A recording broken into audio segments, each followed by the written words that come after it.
আজকে আরাফাত হোসেন যে মামলাটিতে গ্রেপ্তার করে বিজ্ঞ আদালতে তাকে ওঠানো হয়েছে, আপনারা জানেন যে বাংলাদেশের এই জুলাই এর যে হত্যাকাণ্ড গণহত্যা সেটির একটি আলোচিত মামলা।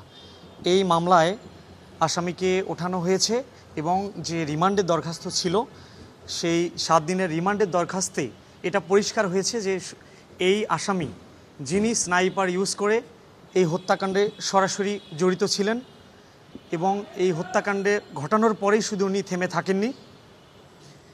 আপনারা দেখেছেন, আপনাদের মাধ্যমে আমরা দেখেছি, সংবাদ মাধ্যমে এবং সামাজিক মাধ্যমে এটি ভাইরাল হয়েছে এবং মানুষের যে ধিক্কার, মানুষের যে ঘৃণা সেটি কিন্তু এই অলরেডি এই আরাফাতের প্রতি প্রদর্শিত হয়েছে। সেই কারণেই কিন্তু এই গ্রেপ্তার এবং আসামির যে রিমান্ড চাওয়া হয়েছে এটি যৌক্তিক।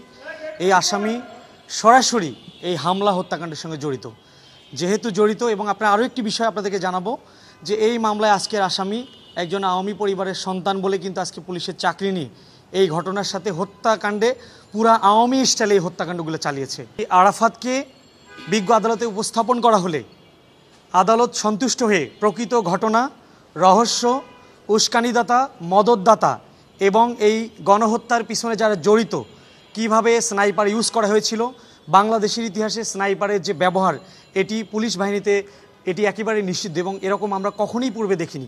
উনি কিসের নির্দেশনায়, কার হুকুমে, কে সেই হুকুমদাতা, এই প্রকৃত ঘটনা উন্মোচনের জন্যই আজকে কিন্তু এই রিমান্ড চাওয়া হয়েছে।